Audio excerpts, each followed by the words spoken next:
Hey everybody, welcome to From the Hawk's Eye. I'm your host Hokius, and today we're going to talk about how The Orville is a good show, you guys.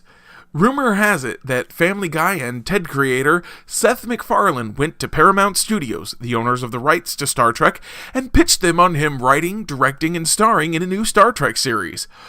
Perhaps unsurprisingly, given his previous creative efforts and how little they had to do with the iconic franchise, they told him no. So, Seth Macfarlane, being Seth Macfarlane, he went and did it anyway. Macfarlane actually has a fairly extensive history with Star Trek, to the point that he has an entire entry on the Memory Alpha Wiki. The Orville started advertising roughly the same time as Star Trek Discovery began putting out trailers, but it was advertised as more of a Star Trek spoof or parody than anything else. It was hard to see how it would be particularly good. This was especially true considering it was a science fiction show on Fox, and given that it would be competing with a real Star Trek, even if that one could only be found on CBS streaming service. But when the show first aired, I decided to give it a go, based on the advice of TV and video game writer Eric Kane. The show, as it turned out, was not a parody or a spoof. It was a dramedy that very much remembered what Star Trek used to be like in the 60s and 80s in particular.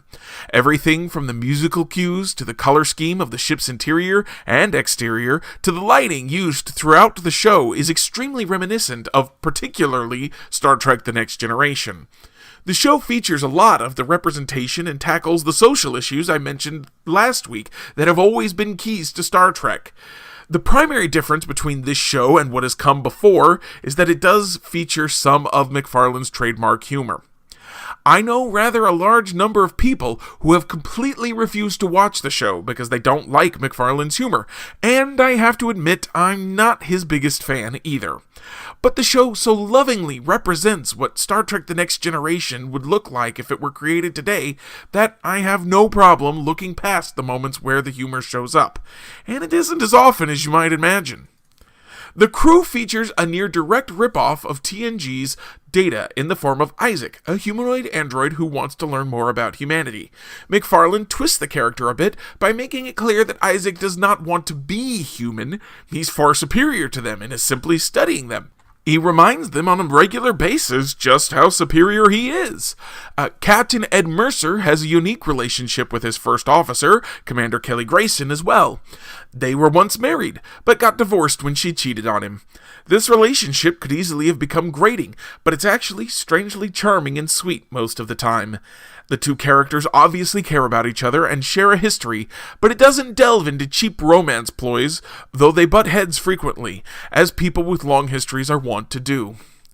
Perhaps the most interesting characters are the female CLA security chief, Lieutenant Alara Katan, and the ship's massive Moclan second officer, Lieutenant Commander Bortus. Katan's species is native to a planet with a very strong gravity well, and so she is incredibly strong. Despite having such a masculine trait, she can be very stereotypically feminine at times without worrying about hiding it, and represents an excellent example, along with Grayson, of positive femininity that doesn't require women to give up their sexuality or act like men in order to be strong.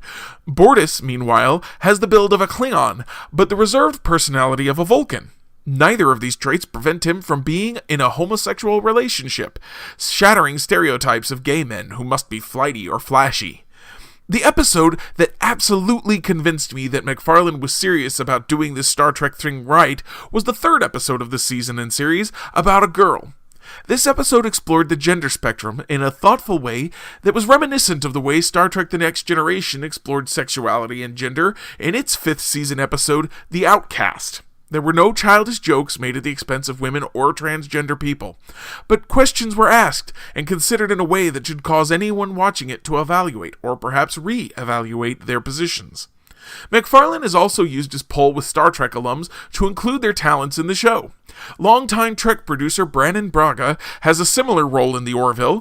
Former Star Trek stars and directors Robert Duncan McNeill and Jonathan Frakes have directed. Voyager star Robert Picardo had a guest role which could easily appear again, while Deep Space Nine supporting cast member Penny Johnson-Gerald has a starring role as the ship's chief medical officer, Dr. Claire Finn.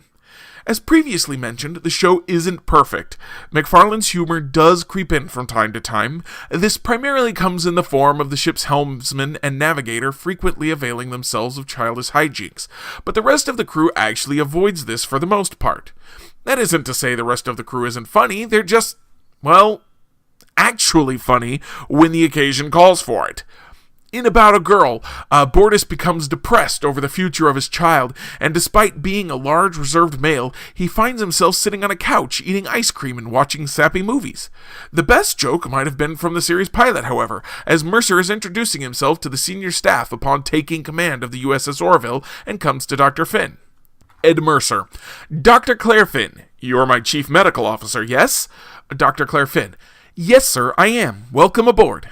Ed Mercer: Your credentials are exceptional. Molecular surgery, DNA engineering, psychiatry. You could be posted on a heavy cruiser. What are you doing on the Orville? Dr. Claire Finn: I always request my transfers based on where I think I'm needed. I feel more stimulated that way. Ed Mercer: So what made you request this ship? Dr. Claire Finn: Well, this is your first command, and I think you could use my help.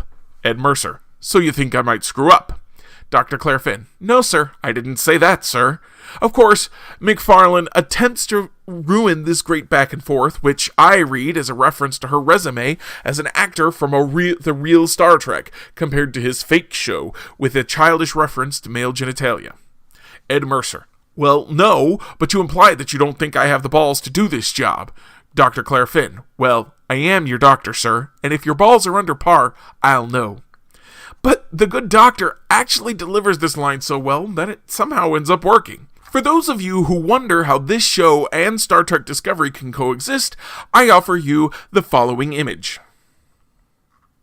Notice how, despite the lens flare in the image from Star Trek Discovery, the one from Orville from before is much brighter. This holds true for pretty much everything. Good TV shows and movies tend to use lighting to accent the mood and the tone of the show. Discovery has grown into an excellent Star Trek show, but it continues to be dark and focus on some depressing, though very important, topics. The Orville, on the other hand, has a lighter touch, even when it isn't being funny. These shows couldn't work together better if they had been planned. They offer up Star Trek experiences with different themes and stories in ways that complement each other rather than competing.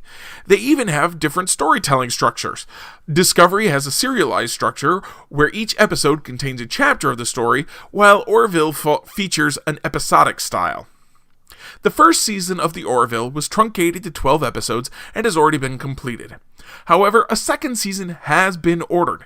Any fan of science fiction shows on Fox can attest to that this is already a massive victory for the show. Here's hoping that it can continue to grow and mature into something more and more fans of Star Trek and optimistic science fiction can enjoy. Thanks for listening, everyone. Have a great day, and I'll see you next time.